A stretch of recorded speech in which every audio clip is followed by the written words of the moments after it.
পরিবর্তন news channel, আপনার কণ্ঠ, আপনার পছন্দ। নমস্কার, পরিবর্তন নিউজ চ্যানেল আপনার স্বাগত আছে। নতুন আপডেট জন্য চ্যানেলকে লাইক, সাবস্ক্রাইব, কমেন্টস করুন। আজকে আপডেট। আজ আপনার কান রক্ষা করুন। বিশ্ব শ্রবণ দিবসে 2025 পদক্ষেপ নিন। বিশ্ব শ্রবণ দিবস 2025, 3রা মার্চ। মানসিকতার পরিবর্তন। সকলের জন্য কান এবং শ্রবণ যত্নকে বাস্তবে পরিণত করার জন্য নিজেকে ক্ষমতায়িত করুন। সারা জীবন ধরে সুশ্রবণ স্বাস্থ্য নিশ্চিত করার জন্য আপনি আজই পদক্ষেপ নিতে পারেন। বিশ্ব স্বাস্থ্য সংস্থার উদ্যোগে প্রতিবছর 3রা মার্চ বিশ্ব শ্রবণ দিবস পালিত হয়। এই দিবসের উদ্দেশ্য বধিরতা প্রতিরোধে সচেতনতা বৃদ্ধি করা। বিশ্বজুড়ে 3রা মার্চ বিভিন্ন ক্রিয়াকলাপ এবং অনুষ্ঠান হয়। প্রচারের উদ্দেশ্য হল তথ্য ভাগ করে নেওয়া এবং শ্রবণশক্তি হ্রাসরোধে পদক্ষেপ গ্রহণ করা। 2007 সালে প্রথম ইভেন্ট শুরু হয়েছিল।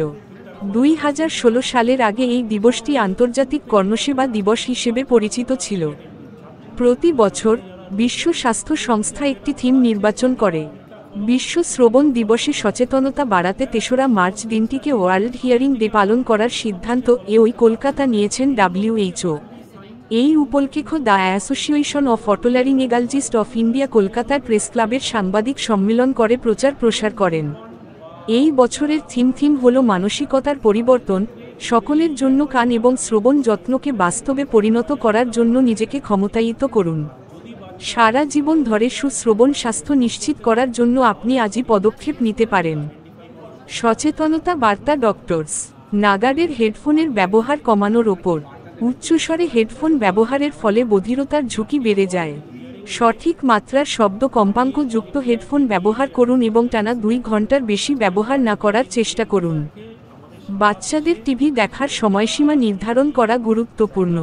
ছোটদের অনলাইন গেমের শব্দ ও সময়সীমা নিয়ন্ত্রণ করা উচিত। সোশ্যাল মিডিয়ায় কম সময় ব্যয় করে পরিবারকে বেশি সময় দিন। ইভেন্টে শব্দের মাত্রা 100 ডেসিবল না ছাড়ানোর নির্দেশনা দিন। নিয়মিত স্বাস্থ্য পরীক্ষার পাশাপাশি কান পরীক্ষা করান। আজকের সাংবাদিক সম্মেলনে উপস্থিত ছিলেন এর সর্বভারতীয় সভাপতি ডক্টর দৈপায়ন মুখার্জি, পশ্চিমবঙ্গ শাখার সভাপতি ডক্টর উৎপল জানা, পশ্চিমবঙ্গ শাখার সম্পাদক ডক্টর অজয় কুমার খাওয়াস, কোষাধ্যক্ষ ডক্টর সেনহাশিস বর্মন এবং অন্যান্য বিশিষ্ট সদস্যরা। বিশ্ব শ্রবণ দিবসে সচেতনতা বাড়াতে আপনার ভূমিকা নিন। ধন্যবাদ ভিডিওটি দেখার জন্য। চ্যানেলটি সাবস্ক্রাইব করতে ভুলবেন না। যে হিয়ারিং এর প্রবলেমটা, এটা কিন্তু কারোর ক্ষেত্রে জন্মগত হয়, আবার কারোর ক্ষেত্রে জন্মের পরেও এটা তৈরি হয়। অধিকাংশ ক্ষেত্রে যে কিভাবে এটা আইডেন্টিফাই করা যায়, এটা কিন্তু বাচ্চারা নিজেদের পক্ষে আইডেন্টিফাই করা সম্ভব নয়। তাহলে এটা মূলত দায়িত্ব হচ্ছে বাবা মা। একদম যখন ছোট বয়স, মানে 6 মাস আর 9 মাস, 1 বছর, তখন তো বাচ্চারা অত বলতে পারে কি করে বোঝা যাবে? তখন হচ্ছে যে সাউন্ড করা, মানে পাশের দিক থেকে কোনো সাউন্ড করা বা কোনো লাউড সাউন্ড করা, যদি দেখা যায় যে বাচ্চাটি সেই দিকে ঘুরিয়ে নিচ্ছে, তারপরে তার হিয়ারিং ঠিক আছে। কিন্তু যদি দেখা যায় সে নন রেসপন্সিভ, তাহলে কিন্তু সন্দেহ করতে হবে। এরপরে আরেকটু বাচ্চা যখন বড় হয়, তখন কিভাবে আইডেন্টিফাই করা যায়? তখন হচ্ছে অধিকাংশ ক্ষেত্রে দেখা যায় যে মানে বাচ্চা বাড়িতে রয়েছে, বাবা মা ডাকলে অনেক সময় হয়তো সাড়া দিচ্ছে না, এবার বাবা মা বকাবকি করছে যে ঠিকঠাক আমাদের কথা শুনছে না। আরেকটু বড় হলে স্কুল থেকে কমপ্লেন আসে যে বাচ্চা হচ্ছে ক্লাস ইনঅ্যাটেন্টিভ, ছাত্রী যারা রয়েছে, এই টিচার যেটা পড়াচ্ছে বাকিরা এটা ফলো করছে, সে সেগুলো ফলো করতে পারছে। তার যখন বেঞ্চটা চেঞ্জ করে সামনের দিকে আনা হলো, তখন সে ফলো করতে পারছে। এগুলো হচ্ছে আর্লি সাইন। এগুলো কিন্তু বাবা মাকে লক্ষ্য করে যদি এরকম হয়, তাহলে সঙ্গে সঙ্গে ডাক্তারের পরামর্শ নেওয়া উচিত। একদম নিউবর্ন বা যারা ছোট বাচ্চা, তাদের ক্ষেত্রে এই দুটো টেস্ট করে আইডেন্টিফাই করা যায় যে তারা পাচ্ছে কিনা। যদি বাচ্চা একটু বড় হয়ে যায়, প্রপারলি রেসপন্স করতে পারে, তাহলে অডিওমেট্রি টেস্ট করে এটা আইডেন্টিফাই করা সম্ভব। তার কারণে আজকে তো ওয়ার্ল্ড হিয়ারিং ডে, আপনার কি বার্তা দেবেন, কি মেসেজ বা অ্যাওয়ারনেস দেবেন? আজকে ওয়ার্ল্ড হিয়ারিং ডে। আমি অল ইন্ডিয়া এনডি অ্যাসোসিয়েশনের প্রেসিডেন্ট। আজকে ওয়ার্ল্ড হিয়ারিং ডে উপলক্ষে আমাদের সারা দেশে আমাদের যারা এনডি ডাক্তাররা আছেন এবং মেম্বাররা আছেন, বিভিন্ন জায়গায় ক্যাম্প করছেন, ওয়াকাথন করছেন, প্রেস কনফারেন্স করছেন, এই অ্যাওয়ারনেস মানে ক্রিয়েট করার জন্য for good hearing hygiene empowerment of your self, মানে এই যে সাধারণ মানুষকে সঠিক পরামর্শ, সঠিক নলেজ দেওয়া, যাতে তারা তাদের কানের যত্ন এবং তাদের কানে শোনার যে যত্ন তারা নিজেরাই নিতে পারে। ডক্টর দৈবায়ন মুখার্জি।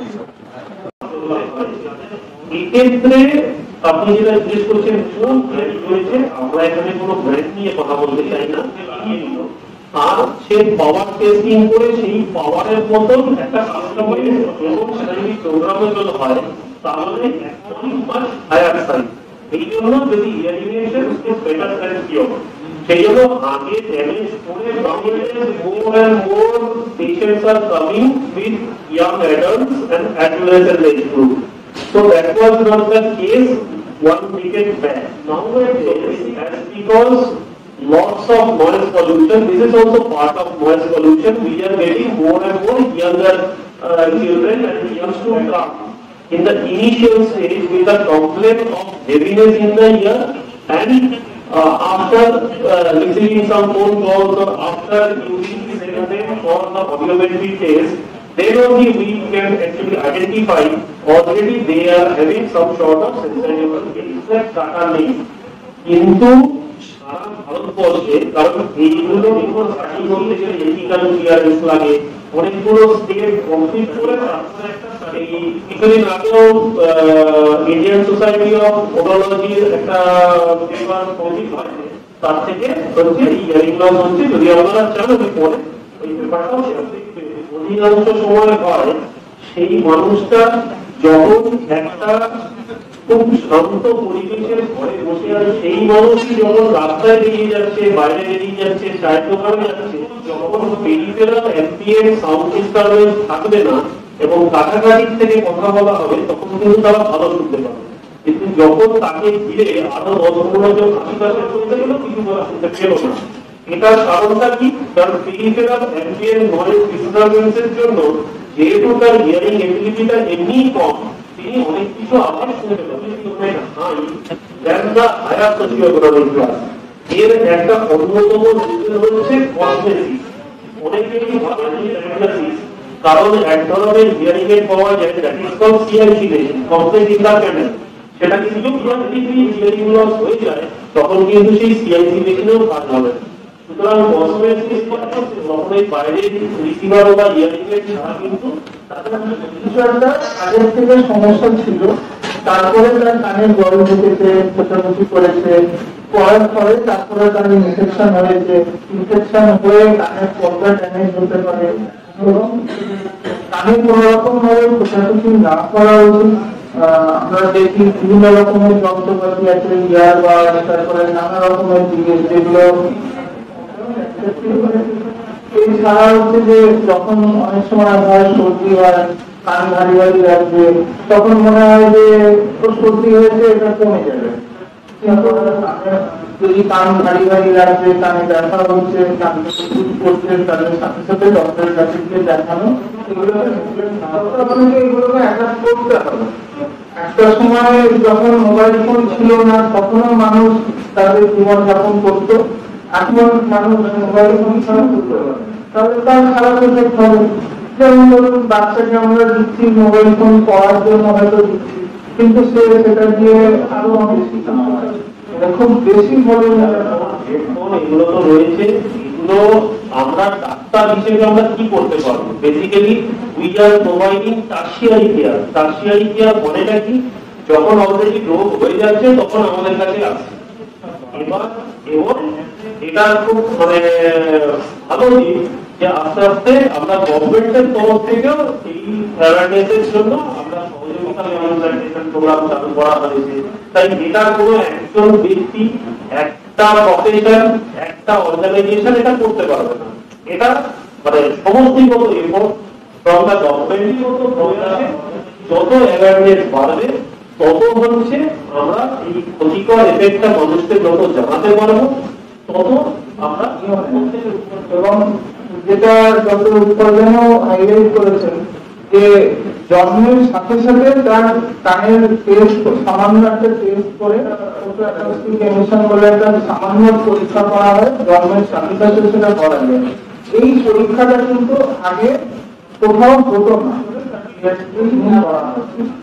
এটাই আপনাদেরকেও ধন্যবাদ জানাই যে আপনাদের সকলের প্রচেষ্টায় কিন্তু আজকে এইটা করা সম্ভব।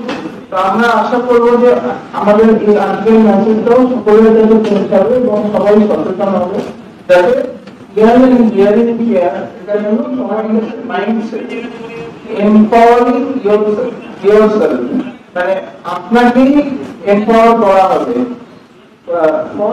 মানে ইয়ার প্রতি বছর এই যে থিম, এটা কোনো theme is finalised by WHO. So this theme also for this year finalized by WHO. Empowering yourself to the general people so that they can empower themselves to avoid all those ill effects of voice pollution.